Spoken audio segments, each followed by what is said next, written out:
Big TV భక్తి సమాచారం WhatsApp ఛానల్లో జాయిన్ అవ్వండి. అన్ని విశేషాలు ఎప్పటికప్పుడు తెలుసుకోండి.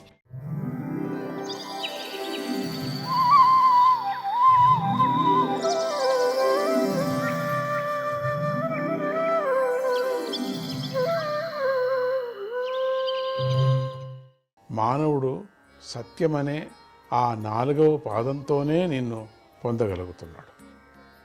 కానీ అసత్యంతో బలిసి ఉన్న అధర్మరూపుడైన ఈ కలిపురుషుడు సత్యాన్ని కూడా మింగేయాలని చూస్తున్నాడు.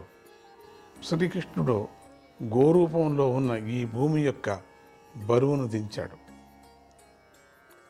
ఇప్పుడు ఈమె కాంతిగల భగవంతుడి పాదాల గుర్తులతో మంగళరూపిణిగా వెలుగుపోతుంది. అయినా ఈ భూమాత భగవంతుడి వియోగంతో బ్రహ్మద్వేషులైన రాజులు స్వధర్మాన్ని మరిచి తనను అనుభవిస్తారేమో అని దుఃఖిస్తూ కన్నీరు కారుస్తుందని ఈ విధంగా తన మాటలతో తన భూమాతను ధర్మదేవుణ్ణి ఓదార్చి అధర్మానికి కారణుడైన కలిని సంహరించటానికై కత్తిని పైకెత్తాడు. పరీక్షిత్తు తనను చంపబోతున్నాడని గమనించిన కలిపురుషుడు భయంతో వణికిపోతూ తాను ధరించిన రాచవేషాన్ని పక్కకు విసిరివేసి రాజుగారి పాదాలపై పడి తల వంచి నమస్కరించాడు. దీనవత్సలుడైన ఆ పరీక్షిత్తు శరణన్న వారిని రక్షిస్తాడేమో అని కీర్తి గలవాడు కదా, రక్షిస్తాడనేటువంటిది కీర్తి అప్పటికే వచ్చింది. అందువల్ల దయతో కలిని చంపకుండా విడిచిపెట్టి చిరునవ్వుతో ఇలా అన్నాడు, అర్జునుడి కీర్తిని ధరించే మా వద్ద చేతులు జోడించిన నీకు నిశ్చయంగా భయం లేదు పో. కానీ అధర్మానికి బంధువైన నువ్వు మా సామ్రాజ్యంలో ఎట్టి పరిస్థితుల్లోనూ ఉండకూడదు.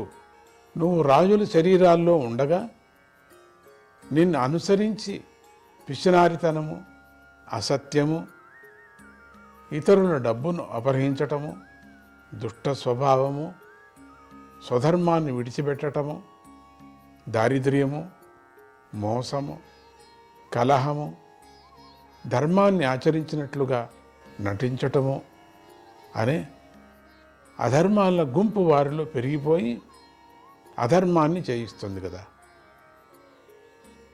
అధర్మమిత్రుడివైన ఓ కలి, కనుక ధర్మము సత్యము ఉండవలసిన బ్రహ్మవర్త దేశంలో నువ్వు ఉండరాదు. ఇక్కడ యజ్ఞాన్ని గురించిన విస్తారమైన విజ్ఞానం కల పండితులు యజ్ఞేశ్వరుడైన భగవంతుణ్ణి యజ్ఞాలతో ఆరాధిస్తూ ఉంటారు. ఈ బ్రహ్మవర్తంలో యజ్ఞాలతో ఆరాధింపబడిన భగవంతుడు వారి కోర్కెలను సఫలం చేసి మేలు చేస్తూ ఉంటాడు. ఆయన లోపల బయట ఉండే వాయువులాగా చరాచర సృష్టికి ఆత్మస్వరూపుడై ఉన్నాడు కదా అని ఆ విధంగా పలుకుతున్న ఆ పరీక్షిత్తు ఆ సమయంలో యమధర్మరాజులాగా ఉన్నాడు. ఆ సమయంలో పరీక్షితుడు ఆయనను అలా చూసి కలికి వణుకు పుట్టింది. ఇంతగా ఆజ్ఞ చేస్తున్నాడు. కలి ఇలా అన్నాడు, ఓ చక్రవర్తి, నీ ఆజ్ఞతో నేను ఎక్కడ నివసించినా అక్కడంతా ధనుర్బాణాలను సిద్ధంగా పట్టుకొని ఉన్న నువ్వు నాకు కనిపిస్తూనే ఉంటావు. కనుక నువ్వే దయచేసి నేను ఉండవలసిన స్థానాన్ని గురించి చెప్పు. కలి, నేను ఇంక పీడించడమే కదా, నేను అసత్యాన్ని మోసుకుంటున్నాను కదా, నువ్వు చెప్పినట్టుగా అన్ని దుర్గుణాలతో నాకున్నాయని చెప్పేస్తున్నావు కదా, అందుకని నేను ఎక్కడ ఉండాలి, నన్ను వెళ్ళిపో అంటున్నావు కదా.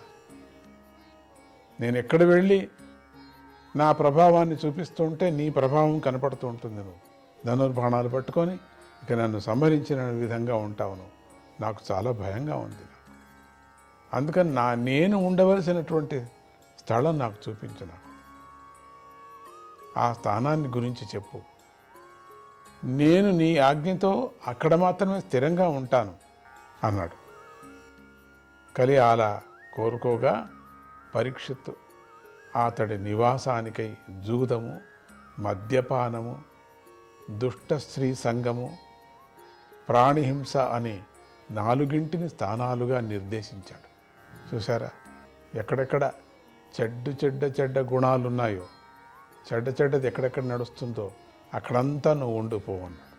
సత్యం వదిలేసి అసత్యం ఎవరు పట్టుకున్నారో, అధర్మం ఎవరు పట్టుకున్నారో, జూదం ఎవరు ఆడుతున్నారో, మద్యపానం ఎవరు చేస్తున్నారో, ఇక స్త్రీ సంగము వ్యసనం అది ఎవరు పడుతున్నారో, ఎక్కడెక్కడ శౌచమే ఒక అశౌచంలాగా మైలలాగా ఎక్కడెక్కడ ఉంటుందో అక్కడంతా నువ్వు ఉండిపో.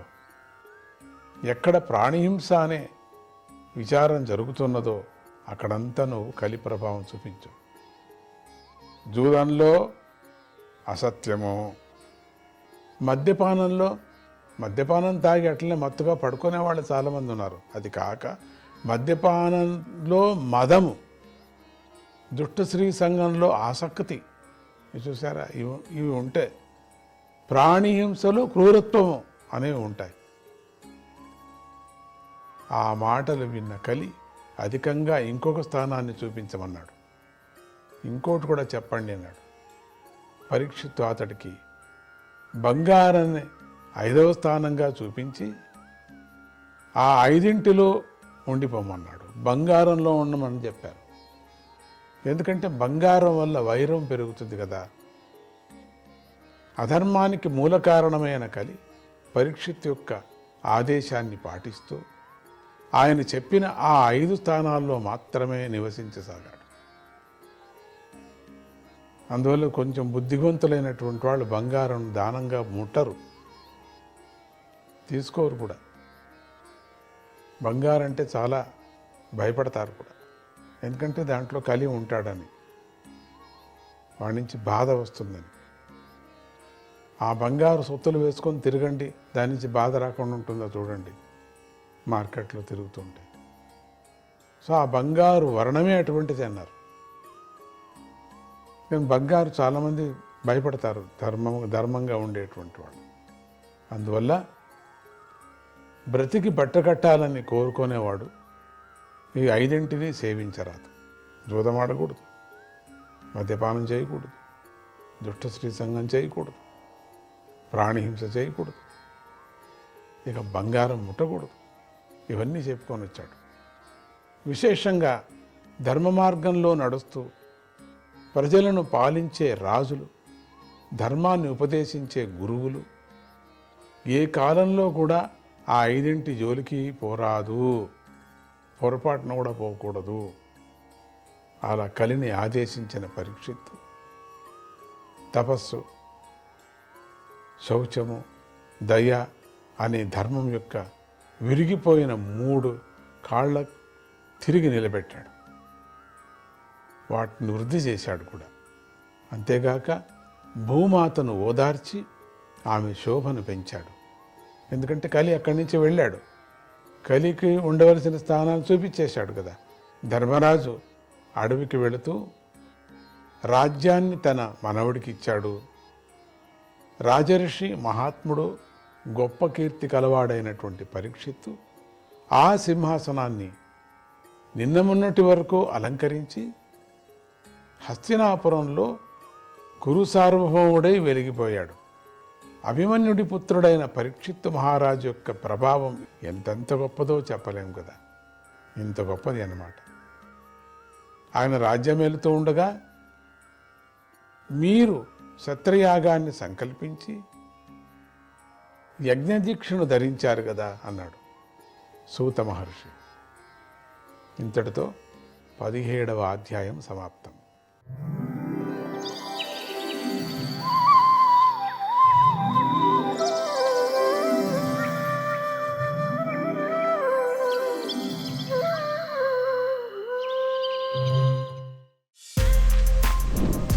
For more videos like this, subscribe Big TV channel.